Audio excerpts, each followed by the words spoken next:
For to unfold the soul. Okay, let's listen. For to unfold the soul and to develop the talent, he must have many things to use. And he cannot have these things unless he has money to buy them. I mean, that's pretty practical, right? You want to develop your soul, you have talents, you believe that God, Mother Nature gave you a number of talents. Some people seem to have a lot of talents. I'm limited. I only have a very limited scope of talents. In all the other things, I'm pretty much a screw up. And don't ask me to build furniture, or don't ask me to make paintings, or don't ask me to orchestrate music. It'll be a disaster on all levels. But I do have some talents. So if I want to develop those talents, if I want to develop my spiritual capacities, I must have many things. And I can't get these things unless I have the money to pay for it. I've mentioned this in other videos before, and this is an actual fact. My accountant in Belgium did a calculation of how much I had already spent on education. You know what, I'm nearly ashamed, and I'm not ashamed. Nearly ashamed. I spent over $1 million. This is many years back, more than 15 years back. That at that point, by that time, I had already spent over €1 million in money, in cash, on education. Yeah, I feel quite privileged on one hand, but as well in education, I've seen the good, the bad, and the ugly. And I hope we're going to be delivering purely the good, the best. And this is definitely some of the best stuff for you to be able to become rich. A man develops in mind, soul, and body by making use of these things. And in society, it is so organized that man must have money in order to become the possessor of things. So here he repeats the same deal. He repeats a lot. That's why you don't need to be smart to learn the master keys. To learn the science of getting rich and being able to apply it. So if you want to develop your mind, if you want to develop your soul, if you want to develop your body, you're going to be needing certain things. You may need a yoga mat. You may need a headset to listen to particular music. You may need to buy the books. Well, society, we live in a society where if you want to be the owner of things, sure, you can go to the library.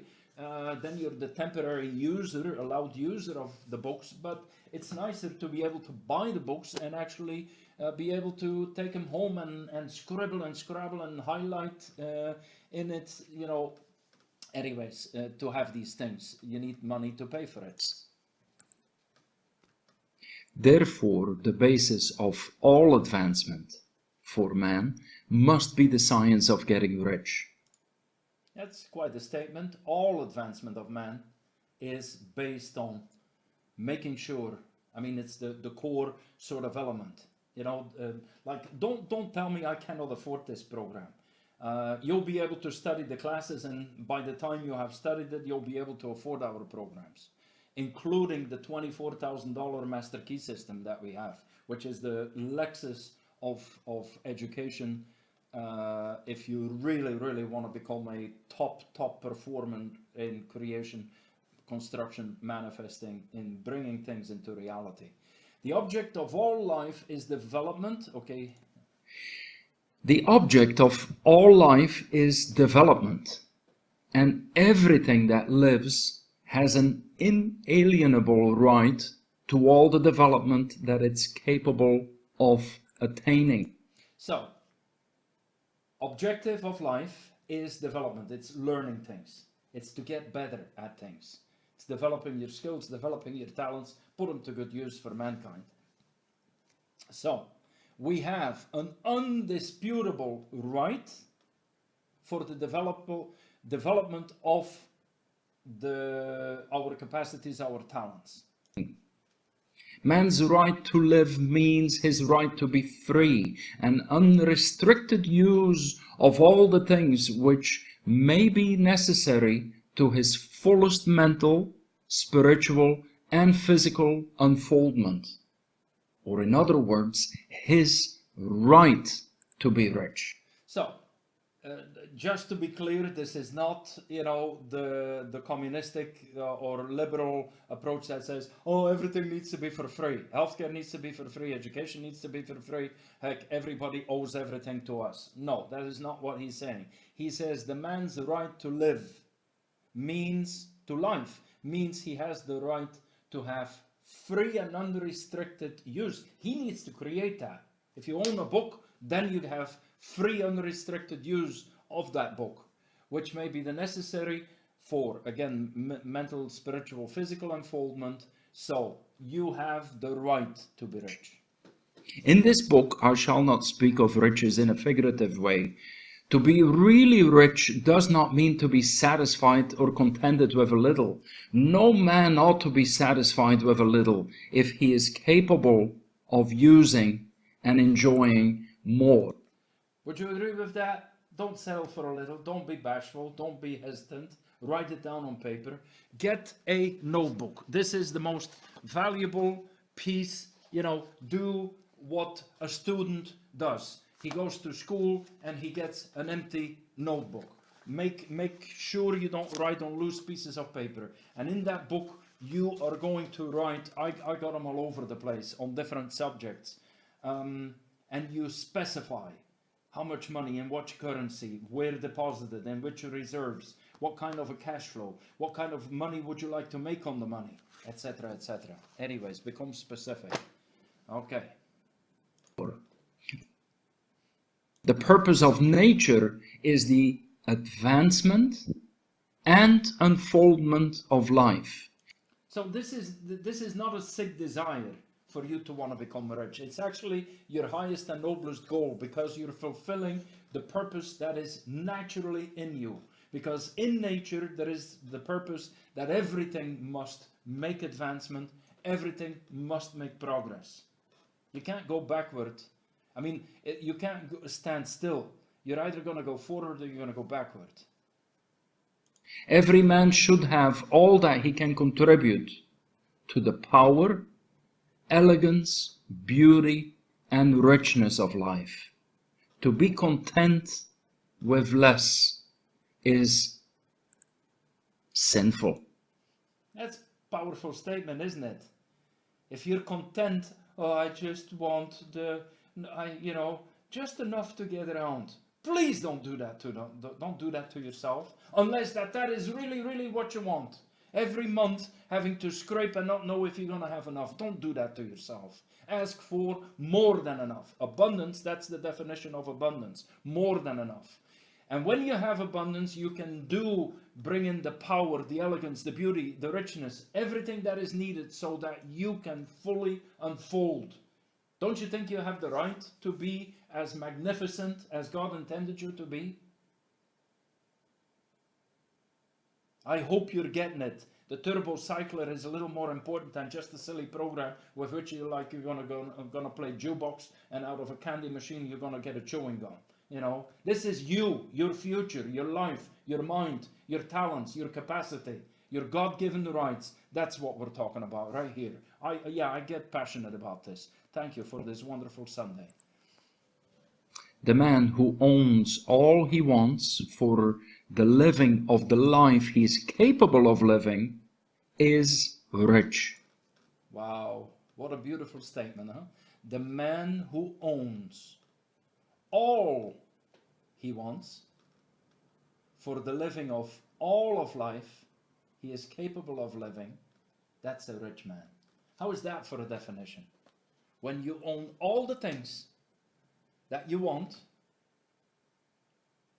to be able to live your life, all of your life that you're capable of living. It's nice, huh? And no man who has not plenty of money can have all he wants.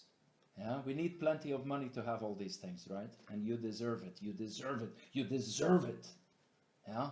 Heck, if I deserve it, why wouldn't you deserve it? Everyone deserves it. The only problem is most people, well, I haven't got time for a course right now, I just need some money. Get out of here. Life has advanced so far and become so complex that even the most ordinary man or woman requires a great amount of wealth in order to live in a manner that even approaches completeness. Yeah. See, we were talking about it in education, weren't we? Today, the average to raise a child in high quality education is $500,000 per child, or like £450,000 in England. It's the same deal, yeah? We're talking if you want a little better than, you know, public schools with metal detectors and with teachers that barely can be paid. You know, if you want quality education from kindergarten all the way to university degree, it costs a fortune for the parents. And when you then have 5 children, you need $2.5 million. So life has so advanced so far and become so complex that even the most ordinary man or woman requires a great amount of wealth in order, I mean, the $2.5 million, that's just for their education. Now you want to travel with your kids to offer them the best education. Travel is fantastic education. Costs money to be able to travel in order to live in a manner that even approaches completeness. Let's all be rich. Let's all be wealthy. Every person naturally wants to become all that they're capable of becoming. This desire to realize innate possibilities is inherent in human nature. We cannot help wanting to be all that we can be. Oops, let's just go back 1 second. Boy, this guy is doing a pretty good job, isn't he? I'm going to have to send him a congratulations. Maybe I need to get a shirt like him, or get my hair like his. Every person naturally wants to become all that they're capable of becoming. You know what? There is people that doubt that. Don't doubt that. Of course you do. You want that what you're more capable of to come out of you, don't you? Or as Wayne Dyer says, please, please, please, please, please, don't die with half of your music still inside of you. This desire to realize innate possibilities is inherent in human nature. It's built in. It's like a doll that says hello.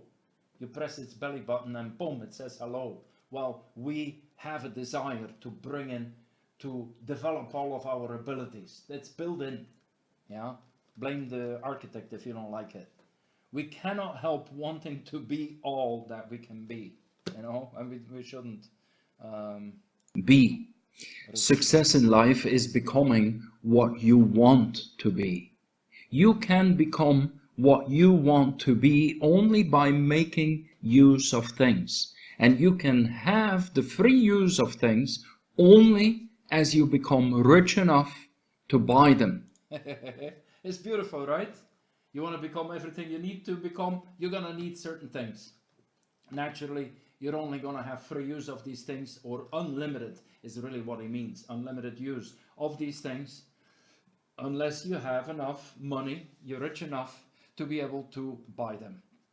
Whether it's a car, a yacht, a house, travel, education, healthcare, a massage every week, a beautiful stereo system, a fantastic curved television set, whatever it is, an electrical bicycle.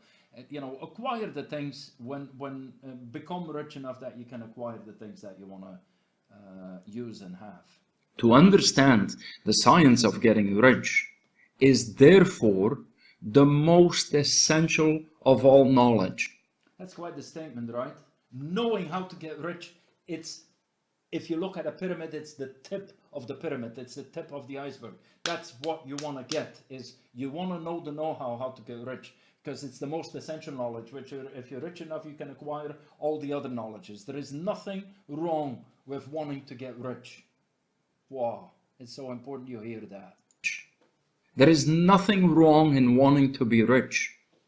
The desire for riches is really the desire for a richer, fuller, and more abundant life. And that desire is praiseworthy. Be proud of yourself if you have a desire to be rich. The man who does not desire to live more abundantly is abnormal. Did you get this? The man who doesn't desire to live more abundantly is whacked, is crazy, is abnormal. And so the man who does not desire to have the money enough to buy all he wants is abnormal. There is three motives for which we live. We live for the body, we live for the mind, and we live for the soul. And none of these is better or holier than the other. All are alike desirable. Okay, three things. Body, mind, and soul. That's all we got. Yeah? And none of the three, body, mind, or soul, can live fully if either of the others is cut short of full life and expression. Yeah, it's like three legs on a stool. Yeah? If one is cut short, it will affect the others. It is not right or noble to live only for the soul and deny the mind or the body. Did you get this? You know, oh, well, material things and physical things are of no interest to me. I just want to live the spiritual things. Well, go back to the spirit world. You're here in a body. You're here in a physical life. You came here to celebrate, to use that. And it is wrong to live only for the intellect and deny the body or the soul. Yeah, spend the rest of your life mentally masturbating in a university, yeah, and totally ignore your body and ignore your soul. Boy, you will be a happy camper, you know. Maybe then you can vote for We're politicians. all acquainted with the loathsome consequences of living for the body and denying the mind and the soul. Yeah, the Romans have gotten pretty good, you know, eating until they couldn't eat anymore, then putting a feather in their neck, in their throat to vomit. They had a little vomiting wall, not a big distance from the table. They'd go vomit and then they could eat again. That's living just for the body, not forgetting the mind and forgetting the soul. You know what? They turned into pigs. Okay.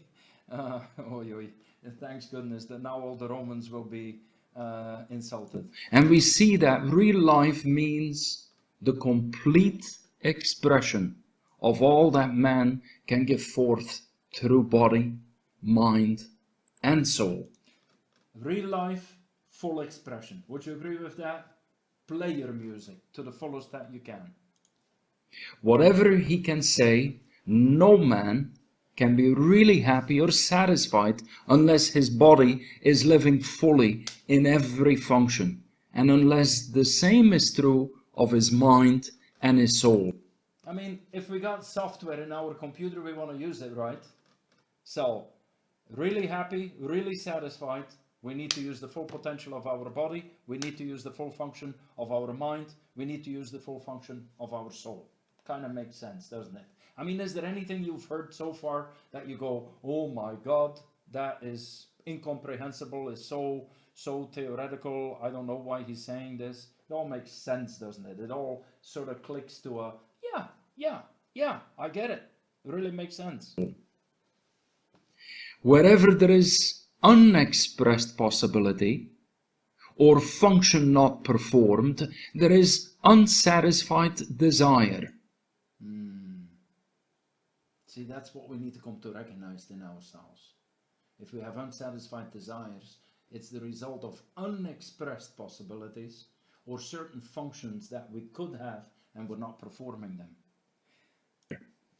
Desire is possibility-seeking expression or function-seeking performance.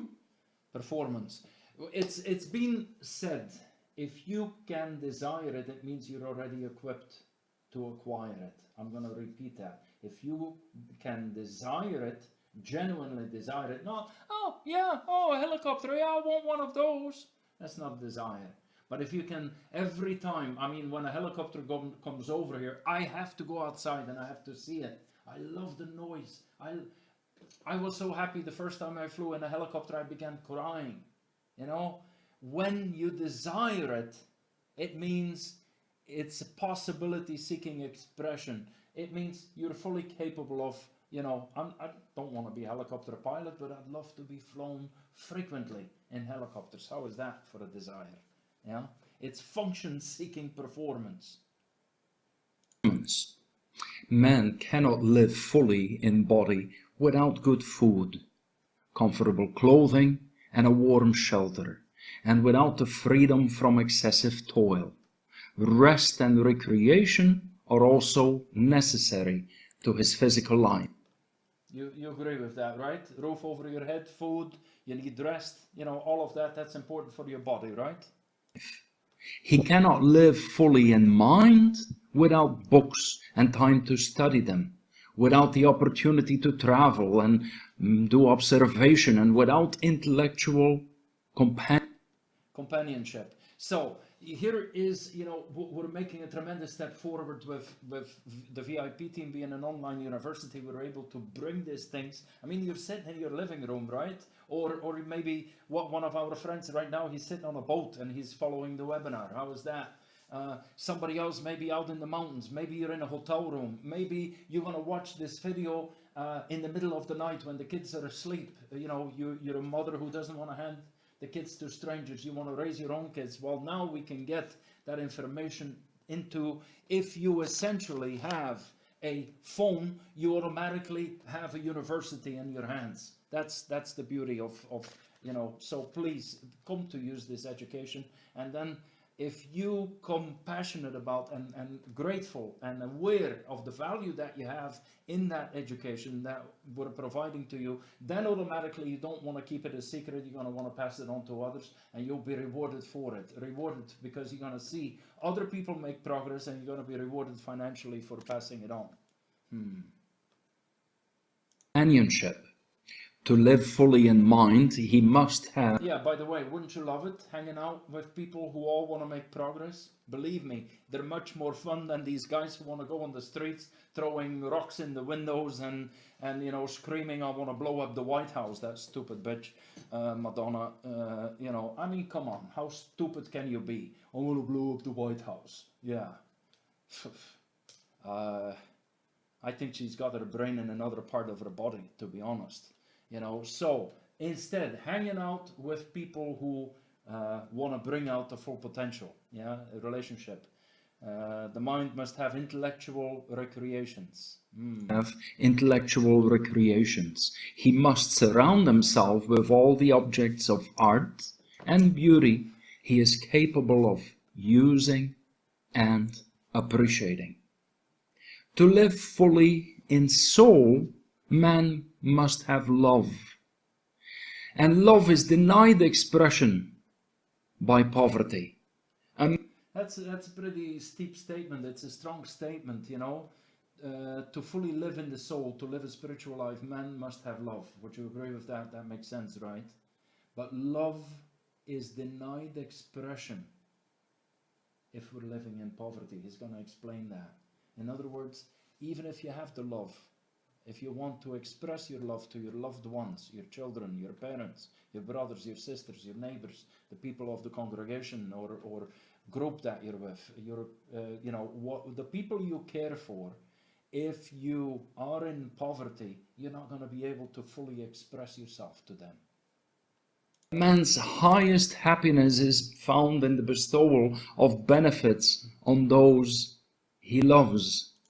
I mean, you know, buy your kids, every one of your kids, a house, and make sure they never, ever, ever, ever need to get a stupid mortgage on their house. How is that as a worthwhile gift? Or if you're a grandparent, how about getting all your kids in here, and by the time they got enough money to go to the university, one, that they're smart enough, they may not need to go to the university, and or they already have generated enough money to be able to pay for any education or travel that they would like to have.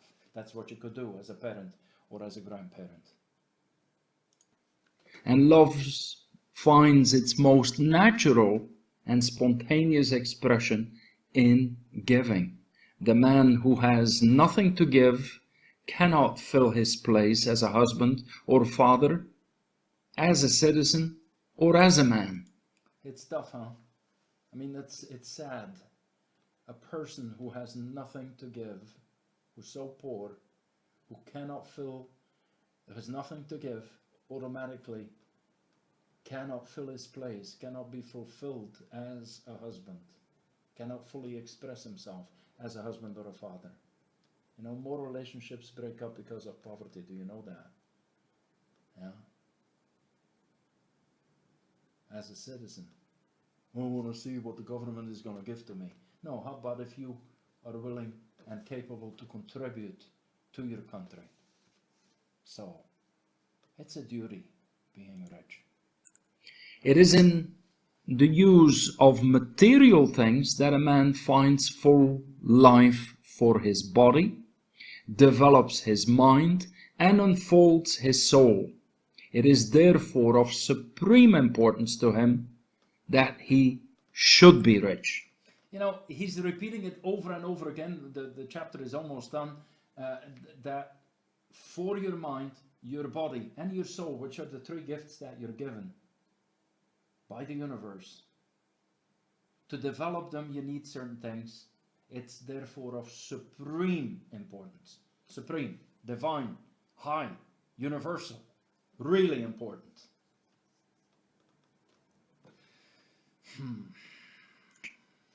It is perfectly right that you should desire to be rich. If you're a normal man or woman, you cannot help doing so. It is perfectly right that you should give your best attention to the science of getting rich, for it is the noblest and most necessary of all studies. If you neglect this study, you're a derelict in your duty to yourself, to God, and to humanity. You know, he's courageous. I'm not going to talk about that other part again. If you neglect this study, you're a derelict. And that's a pretty insulting word.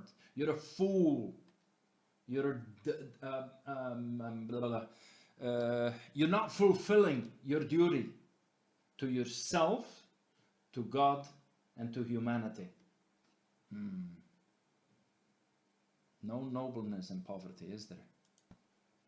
And you can render to God and humanity no greater service than to make the most of yourself. This completes chapter 1. Chapter 2 will continue in the next video. There is a science of getting rich.